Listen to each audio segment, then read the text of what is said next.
Back here, 615 Sessions podcast from the DraftKings Sportsbook studios. Carmen Vitali of the Tampa Bay Buccaneers is here to talk Super Bowl and Tom Brady on the podcast. Now, what the people don't know is that Carmen is a good friend of mine. This is the first time that we've actually spoken in any kind of professional setting outside of, football spring break at the combine or whatever, as the cats in my office mess up things while we're recording the podcast. That's neither here nor there. It can't be too professional. What's up, Carm? Hi, Buck. Good to see you. Is it? I feel like you were a little... I'm just being polite. It's very much the vibe I get from most people who come on the podcast. So you're in good company. No, everybody's very jealous, or I'm at least very jealous of you because you're covering a Super Bowl and I'm sitting at home in my office with my cats. If it's any consolation, I really haven't left my house either. So... Yeah, that's the thing. Like, I guess I wasn't sure. I haven't been sure how to talk about the Super Bowl all week long because it feels so messed up with just how different it is. And you have been bragging very much and very often to everybody else who's not doing anything right now, much like myself, who's been sitting at home on the couch since the team that they cover quit playing professional football. But it's good to know that you're not experiencing it too much better than the rest of us.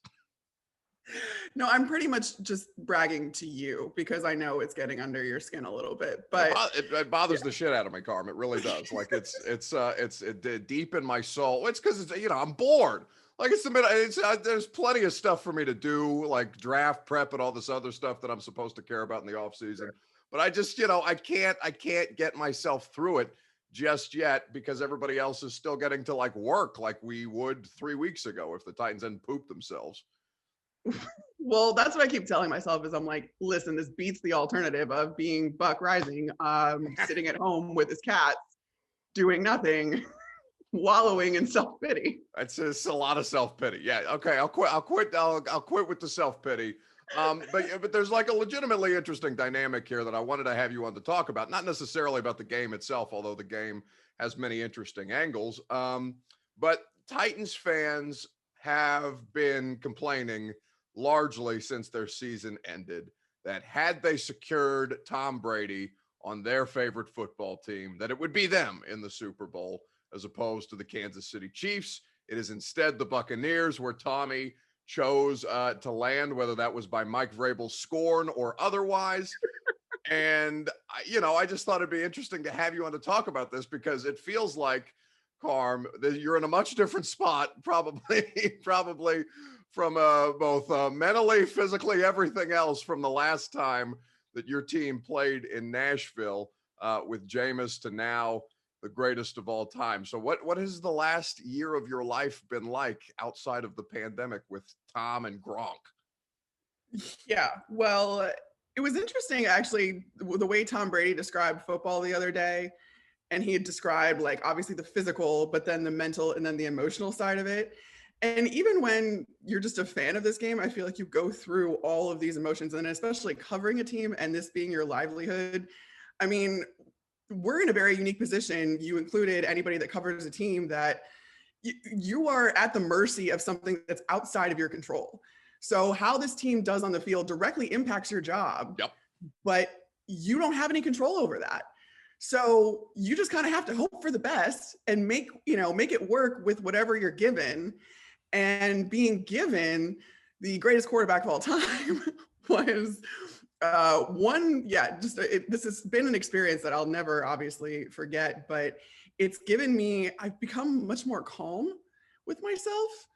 You got nothing to worry about. What do you mean you become much more calm? You go from 30 interceptions, NFC Championship. Look at your T-shirt behind you. It's disgusting. It's despicable. Honestly, it's despicable. Oh, Brady, look at the little logo. They especially I can't allow myself really to think about what this would be like outside of a pandemic, because I think that is a way to drive us all nuts if you do that. So instead, I'm trying to, again, be grateful for the fact that I had such a busy off season, despite the fact that we were in this global pandemic where there are a ton of, I'm very grateful that I never had to worry about my job. I never had to worry about anything like that. Like Tom Brady literally saved a lot of people's jobs, I think, and in a lot of ways in this organization, which is crazy to think about. But we were just covering this team. There was no shortage of storylines. There was no shortage of news. And then again, getting, this every month, every week, there was something that would happen, I feel like, where I was like, this is too good to be true. This can't come true. This can't happen. And that's why I was so mum about Super Bowl expectations, anything like that. Cause I'm like, this is this man's first year with a franchise. Like, how much could he possibly do? What do you mean? Immediately wins as many NFC championships as Aaron Rodgers. Like Aaron Rodgers. It's such a middle finger to everybody in the sports. I'll just stop in this conference for a hot second. I'll pick up one of these. Sorry, Aaron. Tough luck. On to the Super Bowl, my 10th, as he was quick to remind people on Monday. Casually, it's his 10th. And this man, what he's accomplished, I did a whole article about what he's accomplished after 40. It's what most would hope to accomplish in their entire careers. Yeah. And he's done it, and now he just does it immediately. And just the effect that he has on the organization in general is crazy from a leadership standpoint. Like, he came in, and I feel like all these guys were validated. They were like, we are a good team. Like, we just wooed the biggest free agent in NFL history to come here, because Tom Brady looked at this roster. And I know that that's not, that's probably not going to come off well to your Titans fans, but they know what it is. Listen, they're very, God love them. They're very self-aware, whether that's because I'm dragging them kicking and screaming through the streets to tell them how bad their defense sucks. And that they wouldn't have been able to win anything with Tom Brady. Like, it's not realistic.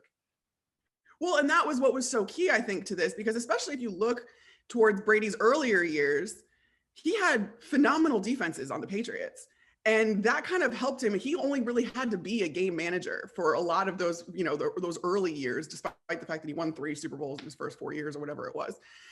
And I think that he noticed a lot of parallels there, because this team was stacked on defense. They were entering the second year of the system under Todd Bowles, and were way more comfortable, had a ton of talent. They brought back their entire front seven. And he was like, okay, that's going to buy me time to figure it out. So I think that was really a huge point. And I think that the defense really is a huge reason why the Bucs are in the Super Bowl, because they allowed him to figure it out. And he did within a season, which is insane. It is very, it's fascinating. I actively root for Tom Brady, other than he looks like 20 years younger than I am when he's 20 years older than me. Yeah. That bothers me deeply. I need to know who his dermatologist is. Take care of some of these wrinkles in my forehead, because he doesn't have a damn one. I want to know what's going on. I don't know what people talk about PEDs all the time. I don't know if it's Botox or what, but I'm going to find out, Tom, and we're going to have a discussion, because I can't be in front of. I look at him in these Zoom meetings and I just marvel at the bone structure. I swear. I'm just the cheekbones. It's infuriating. Like, who? Anyway, I've been literally, the first time I got in front of a live microphone on local radio, we were talking about Tom Brady. And I said a curse word on FCC radio talking about Tom Brady, because I was frustrated by how pretty he looks when he cries. He's even good looking when he sobs, and it's infuriating. And I can't remember the word that I said, but it was literally, I should have been fired that day, to be honest with you. Well, the first of many days, you probably should have. Yeah, no, it is a fascinating thing, because it's such a distorted sample size. You talk about, you can't think about what the circumstances are surrounding this season. And honestly, you're not like to talk about Tom Brady saving people's jobs in the middle of the pandemic. Football, like I have not ever been as grateful for the sport as I have been this year, because we all would have been SOL. Like, it would have been so anyway, but these are things that we don't want to dwell on. With Brady though, the storylines coming into this, and you can read all of Carmen's work at Tampa Bay Buccaneers website. It's Buccaneers.com. I got that right? Okay, mm-hmm. Buccaneers.com. Follow her on the socials. Clearly you don't read it, so thanks. That's not true, Carmen. Everybody, listen, the Titans just got TennesseeTitans.com like last year. They had the bid, they had to buy it off some domain. like somebody had held hostage the name TennesseeTitans.com, and they literally just got it off the schneid. So don't get mad at me, all right? None of your sass here this morning. It's too early. Isn't that why you brought me on? Literally the only reason. No, that's not true. Follow her on the socials at Carmi V. She's tweeting out her articles and does the Instagram live show Carmen and Casey, which I believe she's just concluded this morning. So thank you for fitting us into your busy schedule. Long story short, though, the storylines heading into this game between Tom Brady, greatest of all time, 10th Super Bowl, different team, did it without Belichick, on and on and on, and juxtaposed against Patrick Mahomes, who has the potential to be the greatest that we've ever seen, if not the greatest of all time. What have you been focusing on from a writer's perspective heading into this game? Is there just a wealth of things to pull from, or have you been honed in on one kind of storyline, one main thread throughout the course of this thing? Well, I mean, I mentioned that I talked about Tom Brady's career after 40, the fact that he is still able to do so many firsts.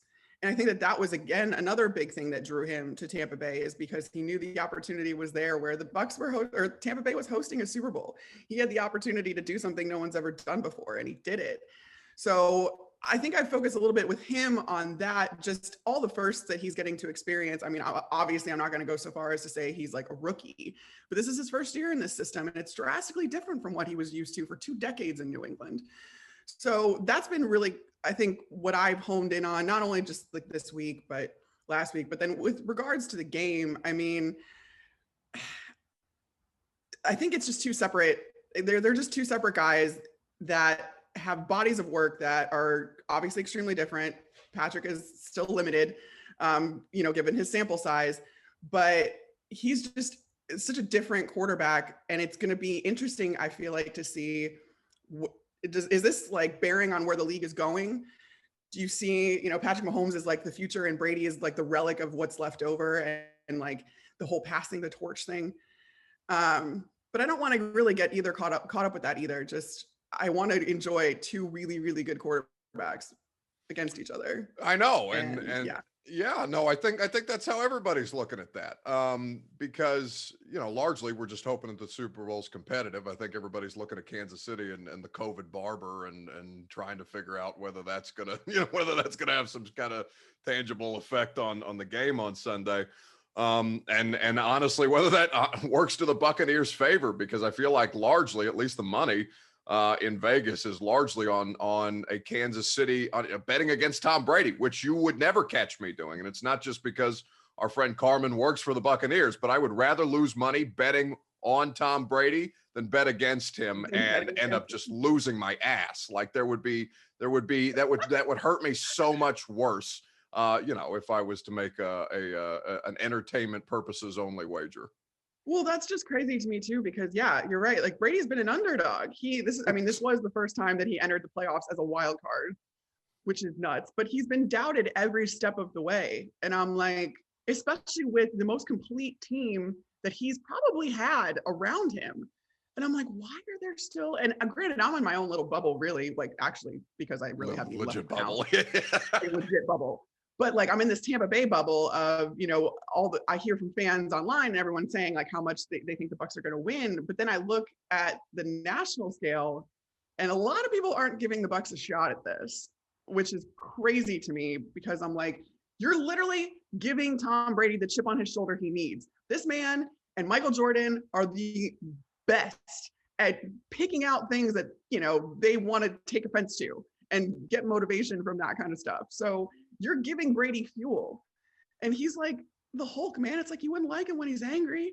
You're making him angry. Tom Brady is the Hulk with much better cheekbones.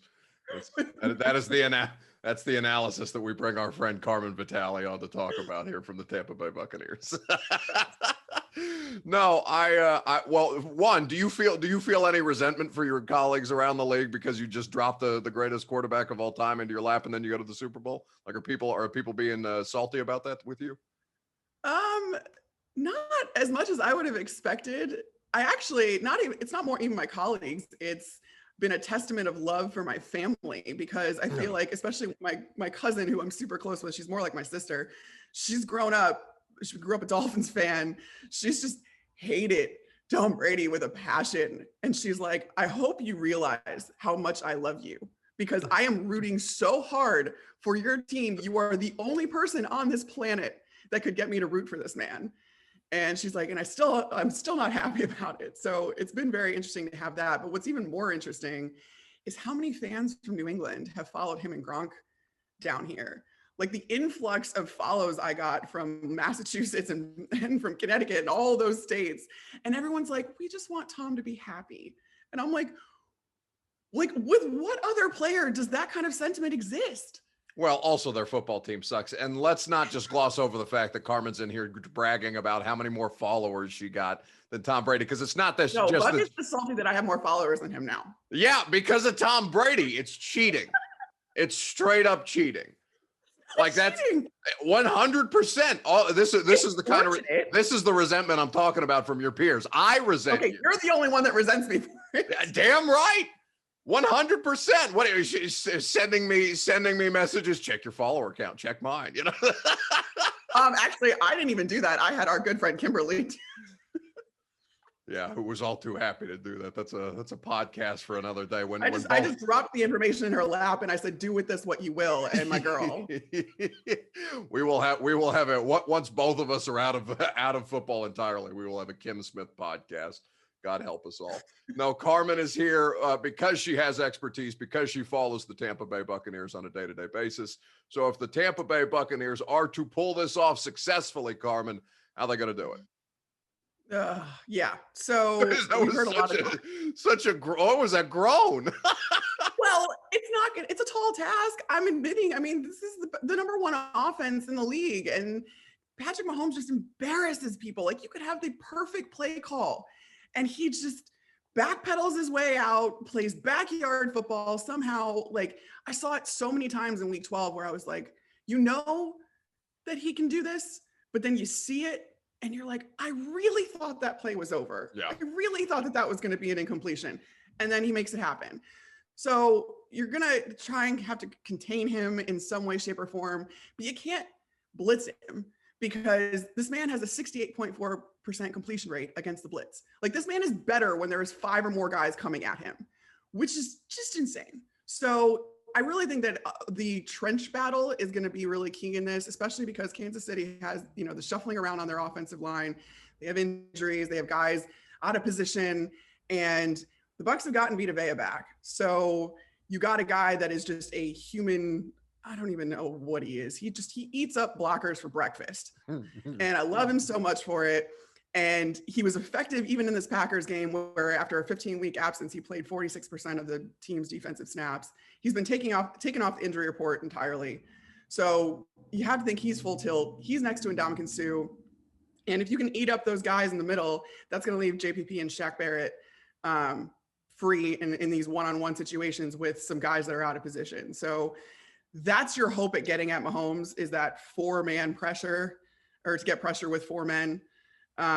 Because you need the defenders in the back. Like you need the guys for Tyreek Hill, for Sammy Watkins, for Travis Kelce, who presents just stupid matchup issues. So I really think it comes down to the trenches.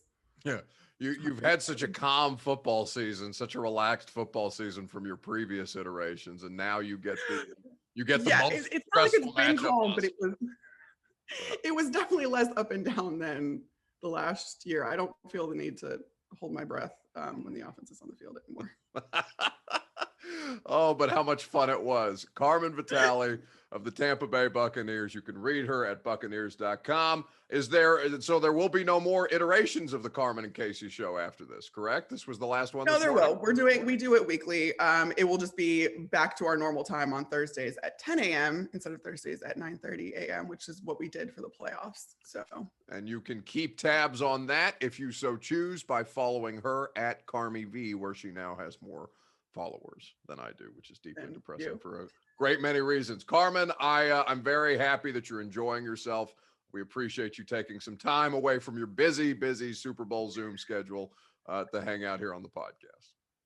Thanks, Buck. Appreciate you.